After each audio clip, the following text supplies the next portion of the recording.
우리나라에 광복절이 있다면 유대인들에게는 수전절이 있습니다. 오늘의 본문은 수전절을 배경으로 시작하고 있죠. 수전절이라는 이 절기는 이 당시를 살아가는 유대인들에게는 굉장히 의미가 있는 절기인 것입니다. 축제의 분위기 속에서 지내는 굉장한 기쁨의 절기인 것이죠. 이 구약에 기록되어 있는 절기는 아니지만 지금까지도 유대인들은 이 수전절을 지키고 있습니다. 수전절, 다른 말로 성전봉헌절이라고도 불리는 이 절기는 말 그대로 빼앗기고 더럽혀졌던 성전을 정화하여 하나님께 재봉헌한 날을 기념하는 절기입니다. 유대인들에게 성전은 모든 것이라고 할 수 있죠.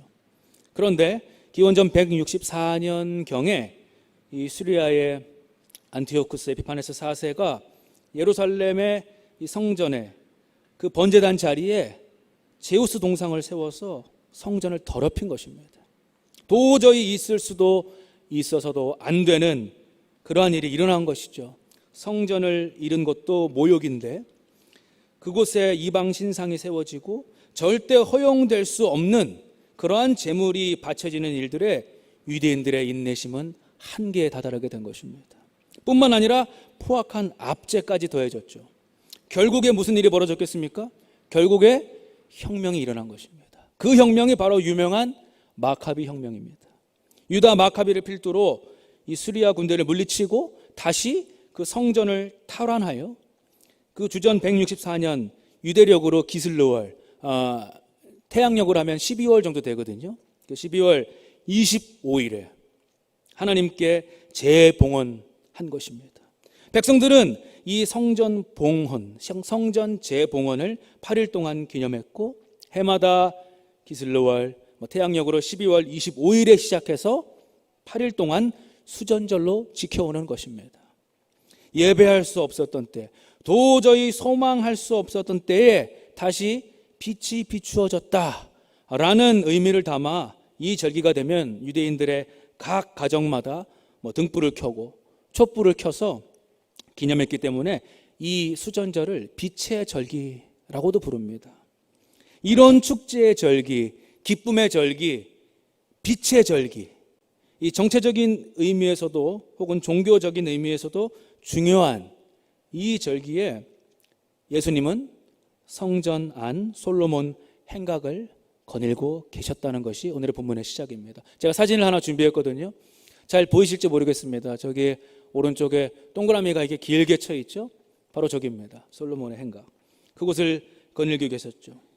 그러나 이 기쁨의 절기에 행각을 걷는 예수님은 전혀 기뻐하는 모습 같아 보이지는 않으신 것이죠. 오히려 예수님의 대적자들이 예수님을 공격하는 것입니다. 빛의 절기에 세상의 빛으로 오신 분이 성전 안 솔로몬의 행각을 걷고 있는데 하나님의 아들, 그 하나님의 아들이신 분이 성전 안에 오셨는데 사람들은 예수님을 알아보지 못합니다. 오늘의 본문은 이런 배경에서 시작하고 있는 것이죠. 이러한 배경들을 상상하시면서 다시 한번 오늘 본문 22절에서 24절을 함께 읽어보겠습니다. 22, 23, 24절입니다. 시작. 예루살렘의 수전절이 이르니 때는 겨울이라 예수께서 성전 안 솔로몬 행각에서 거니시니 유대인들이 애워싸고 이르되 당신이 언제까지나 우리 마음을 의혹하게 하려 하나이까 그리스도이면 밝히 말씀하소서 하니. 아멘. 유대인들이 예수님을 둘러싸고 묻습니다. 당신은 언제까지 우리의 마음을 의혹하게 하려 하십니까? 우리의 마음을 졸이게 하려 하십니까? 당신이 그리스도이시면, 당신이 메시아가 맞다면 그렇다고 분명하게 지금 말해 주십시오. 하나님의 아들이신 예수님께 성전 안에서 그 성전 안을 거니시는 그 하나님께 묻고 있는 것입니다. 당신이 그리스도가 맞다면, 당신이 메시아이면 맞다고 지금 분명하게 말해 주십시오. 여러분들 이 상황이 어떻게 보이십니까? 명확하고 분명한 대답을 원하는 유대인들이 정말 진정으로 원하는 게 무엇이었을까요? 사실 이 자리에 모인 여러분들도, 저와 여러분들도 이런 기도를 할 때가 많죠. 하나님, 지금 저에게 뭐라 말씀 좀 해주십시오. 주님 좀 확실하게 대답 좀 해주세요. 이런 기도 다 해보셨죠? 저만 해봤습니까? 우리는 무언가 하나님의 확실한 음성, 확실한 응답을 요구할 때가 덜어 있다라는 것입니다. 아니요, 많이 있죠. 그런데 만약 정말 하나님께서 하나님의 그 뜻을 우리에게 분명하게 말씀해 주신다면 그 순간에 우리가 그 뜻을 다 받아들일 수 있을까요? 제가 생각하기에는 도망가게 되지 않을까 싶습니다. 생각해 볼 문제인 것이죠. 하나님께서 하실 일들에 대해서 우리가 다 듣는다고 한들 어떻게 우리가 그 말씀을 다 이해하고 수용할 수가 있겠습니까? 그래서 우리는 하나님의 뜻입니다, 이게 하나님의 뜻이다라는 말을 정말 조심해서 사용해야 하는 것입니다. 사실 우리가 하나님 저희에게 좀 뭐라 말씀해 주세요, 나에게 지금 좀 응답해 주세요 라고 기도할 때 우리가 기대하는 응답은 내가 원하는 대답을 듣고 내가 원하는 대로 확신하기 위한 응답이지 진정으로 하나님의 뜻을 듣기 원하는 것이 아닐 때가 훨씬 많다는 것을 인정할 수밖에 없습니다. 그렇다면 유대인들은 지금 무슨 의도로 이런 질문을 했을까요? 이 헬라어 원문으로 보면 이 유대인들이 지금 예수님께 하는 이 질문을 두 가지의 의미로 해석을 할 수 있습니다. 첫 번째는 이런 의미입니다.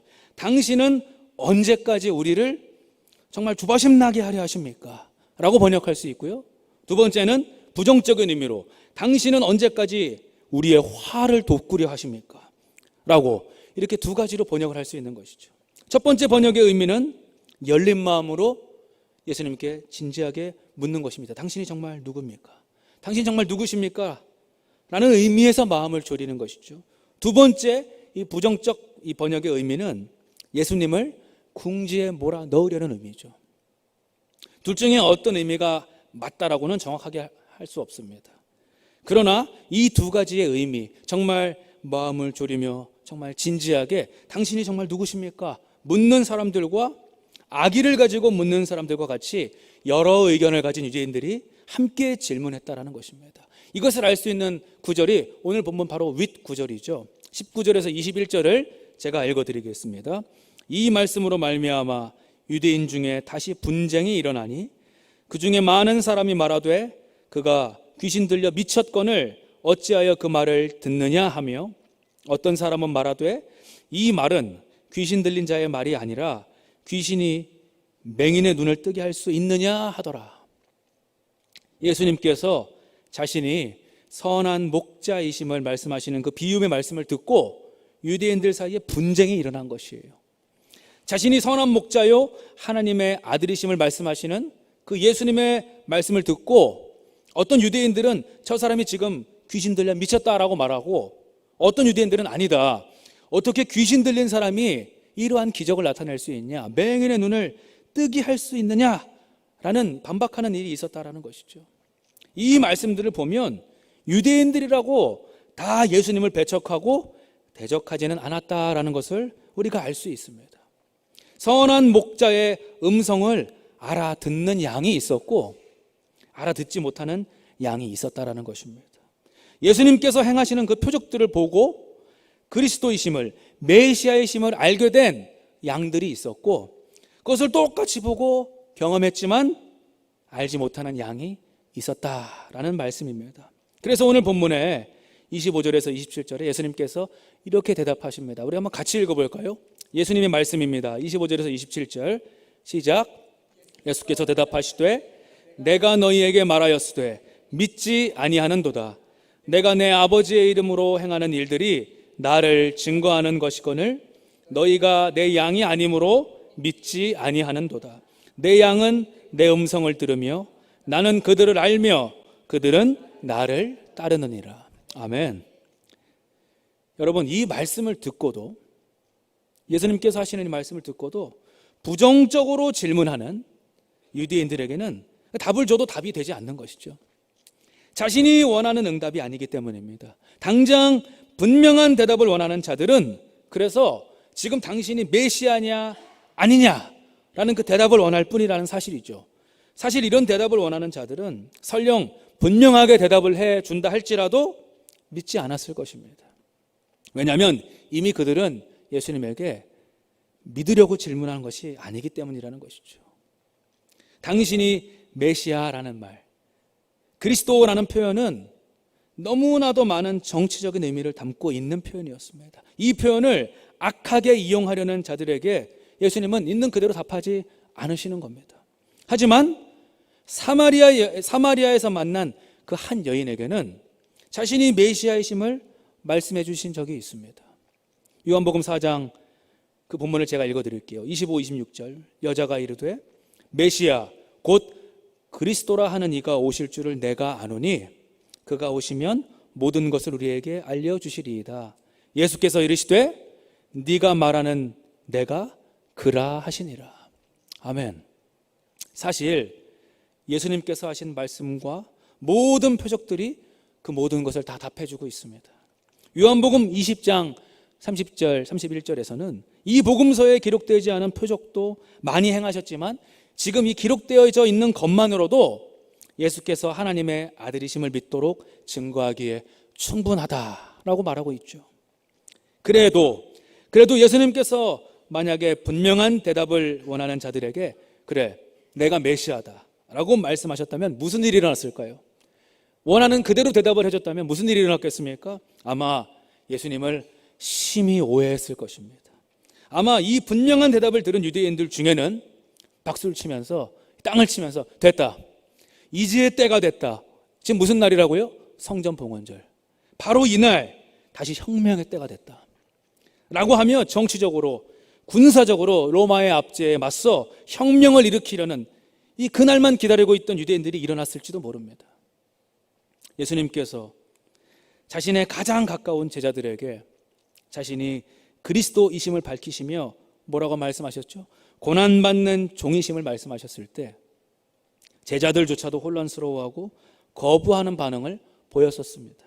예수님께서 그리스도이신데 메시아이신데 고난받으시고 죽으실 것을 유대인들에게 밝히 말씀하셨다면 그들은 예수님을 더 믿지 않았을 것입니다. 자신들의 생각과 자신들이 원하는 것과 자신들의 논리에 전혀 맞지 않기 때문인 것이죠. 예수님께서 분명히 말씀하십니다. 오늘 본문 25절입니다. 내가 너희에게 말하였으되 믿지 아니하는도다. 내가 내 아버지의 이름으로 행하는 일들이 나를 증거하는 것이거늘. 아멘.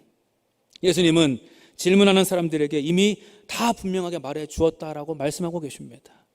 예수님께서 답하시는 그 방식이 질문하는 자들이 원하는 방식과 다른 이유는 어떠한 대답으로도 예수님의 그 사역과 그분께서 이 땅에 내려오신 그분의 정체성을 다 말로는 표현할 수 없기 때문인 것이죠.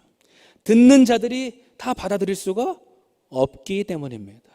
예수님이 누구신지, 그분이 어떤 계획을 가지고 이 땅에 오신 것인지 말로 다 알 수가 없다는 거예요. 그렇다면 어떻게 알 수 있을까요? 예수님의 정체성은 경험해야만 알 수 있는 것입니다. 경험을 통해 알 수 있다는 것입니다. 인간이 가진 이성이나 우리가 습득할 수 있는, 익힐 수 있는 지성으로 분별 가늠해서가 아니라 양이 목자를 따르는 그 이유는 예수님이라는 목자가 선한 목자라는 것을 경험했기 때문에 알 수 있다는 것이죠. 여러분,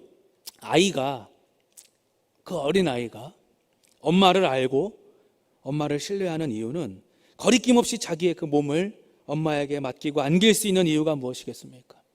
엄마의 이름이 뭐고, 우리 엄마가 몇 살이고, 무슨 일을 하는 분이고, 우리 엄마의 연봉이 어느 정도고, 우리 집의 평수가 몇 평 정도 되고, 이 정도면 나의 부모가 나를 잘 키울 수 있겠구나 라는 것을 알아서가 아니라 그 부모를, 내 어머니의 품을 밤낮으로 경험하고 깊이 알고 신뢰하게 되는 것과 마찬가지라는 것이죠.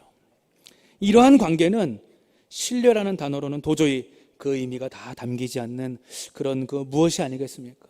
그래서 예수님께서는 이런 말씀을 우리에게 주신 적이 있습니다. 내가 진실로 너희에게 이르노니 누구든지 하나님의 나라를 어린 아이와 같이 받들지 않는 자는 결단코 그곳에 들어가지 못하리라. 이 뜻에서 말씀을 하신 거예요. 어린 아이와 같이 하나님의 나라를 받들지 않는 자는. 제가 신학교를 다니면서 가장 안타까웠던 것이 있다면 하나님께서 말씀하시는 그 길을 걸어가는 것이 아니라 하나님의 관에서만, 하나님에 대해서만 배운다라는 것입니다. 예수님이 누구신가? 예수님의 그 사역의 길에 대해 공부했다면 그 다음 중요한 것이 무엇이겠습니까? 중요한 것은 이제 예수님이 가신 그 참된 종의 길, 십자가의 길을 이제 걸어가야 하는 것인데, 지식은 방대해지지만 삶은 아무것도 없어진다는 것이죠. 이게 밸런스가 안 맞는 거예요. 점점 더 많이 알아가는데 삶은 점점 더 없어져 버리게 된다는 것입니다. 이 시대를 살아가는 교회, 우리 그리스도인들은 어떨까요? 구원은 받았다고 하는데 우리의 삶에 그리스도가 계십니까? 제가 여러분들에게 질문 드리고 싶습니다. 저에게 하는 질문이기도 해요. 교회가 아무리 어려워졌다라고 해도, 교회가 많이 없어졌다라고 해도 전국에 얼마나 교회가 많습니까? 그런데 그 교회들의, 그 수많은 교회에 예수 그리스도가 없다라는 것입니다. 우리 입에서 나오는 말은 정말 중요합니다. 말에는 그 사람의 생각이 담겨져 있고 그리스도인의 말에는 능력이 있기 때문입니다. 그러나 말보다 중요한 것은 행동입니다. 행동에는 그 사람의 말도 담겨져 있고 생각과 정체성이 다 담겨져 있기 때문입니다. 그래서인지 예수님께서는 믿지 않는 유대인들에게 삶으로, 행동으로, 그리고 표적으로 대답을 해주시는 것입니다. 여러분, 초대교회가 강력했던 이유는 어떠한 신학적인, 교리적인 정리가 완벽해서가 아닙니다. 그들이 살아계신 주님을 경험하고 복음의 생명의 능력을 경험했기 때문입니다. 성령의 능력을 경험했기 때문입니다. 그 능력은 어떤 능력입니까? 나의 목적을 이루는 어떠한 힘이 아니라 나를 죽이고 예수님을 드러내는 능력입니다. 내가 약해짐으로 예수 그리스도가 드러나는 능력입니다. 이 십자가의 능력과 부활의 새 생명을 소망하며 그 초대교회는 새로운 민족으로 거듭나게 된 것입니다. 이것이 바로 초대교회의 시작이었습니다.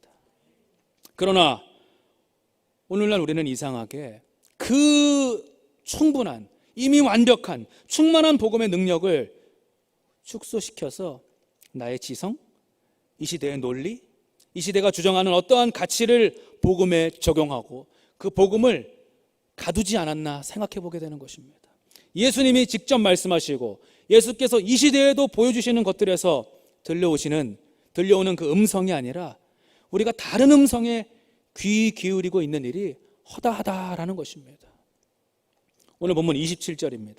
같이 한번 읽어볼까요? 27절 같이 읽습니다. 시작. 내 양은 내 음성을 들으며 나는 그들을 알며 그들은 나를 따르느니라. 아멘. 여러분, 나는 지금 어떤 양입니까? 여러분들은 지금 어떤 양이신지요? 우리 교회는 어떤 교회입니까? 선한 목자이신 예수 그리스도의 음성을 듣는 양입니까? 예수님의 양인 척하지만, 우리가 그렇게 보이기 위해 털을 뒤집어 쓰고 있지만 다른 목자의 음성에 귀 기울이고 있는 양은 아닙니까?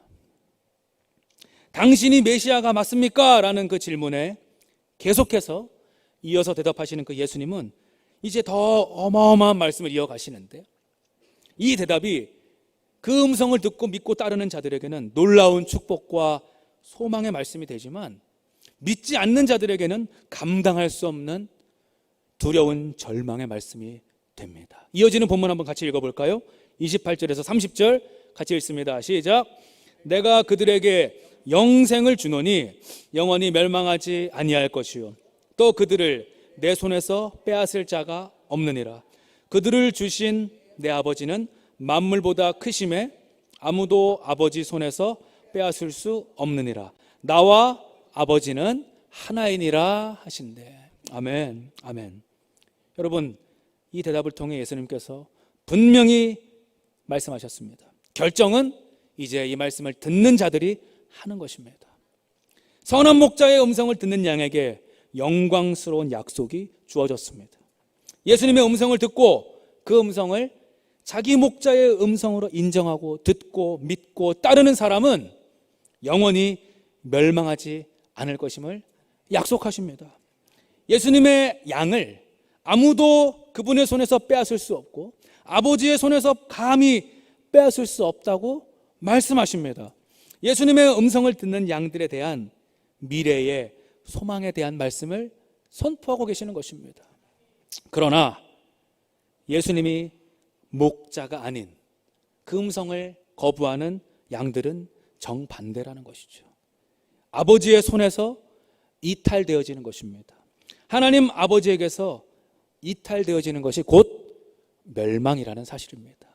그러니 우리가 해야 할 일, 이 시간 우리가 결단해야 하는 것은, 우리가 날마다 집중해야 하는 일은 내가 지금 누구의 음성을 듣고 있는가? 예수님의 음성이 뇌 귀에 지금 들려지고 있는가? 나는 어떤 음성을 따르고 있는가를 매 순간 분별하는 일입니다. 우리가 그분의 음성을 따를 때, 선한 목자의 음성을 따를 때 우리는 우리를 창조하신 분과 영원히 함께 살게 될 것입니다. 예수 그리스도의 부활이 우리에게 소망이 되는 것은 장차 미래에 심판이 있다는 것을 믿기 때문입니다. 고린도전서 1장 23, 24절에서 이렇게 말하고 있죠. 우리는 십자가에 못 박힌 그리스도를 전하니 유대인에게는 거리끼는 것이요 이방인에게는 미련한 것이로되 오직 부르심을 받은 자들에게는 유대인이나 헬라인이나 그리스도는 하나님의 능력이요 하나님의 지혜니라. 아멘. 여러분, 주님의 음성을 들으며 나에게 늘 말씀하시는 그 예수 그리스도를 전하며 복음을 전하며 나를 낮추는 그 삶을 사는 사람들은 예전이나 지금이나 미련하다는 소리를 듣습니다. 희생이 필요합니다. 세상에서 더욱 약자가 되어져 보입니다. 거룩한 양심을 지키기 위해 성공도 포기하죠. 주의 말씀에서 빗나가는 그 어떤 이익에도 눈을 돌리지 않습니다. 손해를 봅니다. 그러나 이것이 끝이 아니라는 것입니다. 최종 심판의 날에 하나님께서 우리 주님의 예수님의 음성을 듣고 묵묵히 따랐던 이들의 눈물을 닦아주시고 전과는 비교할 수 없을 정도로 회복되는 그날이 온다는 것입니다. 그것을 믿으라는 것입니다. 그것이 바로 부활의 소망인 것입니다. 만물보다 크신 하나님과 선한 목자이신 예수님과 마침내 영원히 함께하게 되는 그날이 우리에게 온다라는 사실입니다. 예수님께서 이 시간 저희들에게 말씀하십니다. 나와 아버지는 하나이니라. 나와 아버지는 하나이니라. 우리는 이 예수님의 음성을 듣고 따름으로 하나님과 함께하면 되는 것입니다. 여러분, 세상의 손아귀가 아닙니다. 예수님의 손 안에, 하나님의 손 안에 거하는 것입니다. 주님의 손 안에 있는 저와 여러분을 빼앗을 수 있는 것은 아무것도 없습니다. 여러분 믿으십니까? 당신이 그리스도가 맞습니까? 라고 묻는 유대인들에게 예수님께서 선포하시듯 말씀하시는 이 오늘의 음성을 믿으시기 바랍니다. 여러분 집에 돌아가시면 다시 한번 개인적으로 오늘의 말씀을 깊이 묵상해 보십시오. 선한 목자이신 예수님의 말씀에 귀 기울여 보십시오. 우리 아버지는 온 우주보다 크십니다. 우리 아버지는 온 우주 만물의 주인이십니다. 이 놀라운 진리를 믿는 자들에게 예수님께서 자신을 밝히십니다. 나와 아버지는 하나이니라. 이 말씀이 우리에게 힘과 능력이 되는 줄 믿습니다. 사랑하는 우리 영등포 영문회 군우 여러분, 이 말씀 가운데, 이 말씀 안에서, 이 말씀 의지하여 우리 주님을 찬양하며 말씀으로 승리하는 한 주 되시기를 주님의 이름으로 축원합니다. 우리 시편 100편 1절에서 5절의 말씀을 한번 같이 읽고 말씀 마치겠습니다. 시편 100편 1절에서 5절 같이 읽습니다. 시작. 온 땅이여 여호와께 즐거운 찬송을 부를지어다. 기쁨으로 여호와를 섬기며 노래하면서 그의 앞에 나아갈지어다. 여호와가 우리 하나님이신 줄 너희는 알지어다. 그는 우리를 지으시니요 우리는 그의 것이니 그의 백성이요 그의 기르시는 양이로다. 감사함으로 그의 문에 들어가며 찬송함으로 그의 궁정에 들어가서 그에게 감사하며 그의 이름을 송축할지어다. 여호와는 선하시니 그의 인자하심이 영원하고 그의 성실하심이 대대에 이르리로다. 아멘. 이 말씀으로 한 주간 승리하시길 축원합니다. 기도하겠습니다. 하나님 아버지, 감사드립니다. 선한 목자의 음성에 귀 기울이고 순종하는 것이 가장 복임을 오늘의 말씀을 통해 알게 하시니 감사드립니다. 주님의 음성에 반응할 수 있는 것이 축복임을 알게 하심에 감사드립니다. 날마다 주님의 음성에 귀 기울이고 그 주님의 음성에 예민하게 반응하는 주의 자녀들이 되게 하여 주옵소서. 그 무엇도 주님의 손에서 우리를 빼앗을 수 없음을 믿고 담대히 이 시대를 주의 사랑의 능력으로 돌파해 나가는 그리스도의 참된 병사들이 되게 하여 주옵소서. 감사드리며 예수님의 이름으로 기도드립니다. 아멘.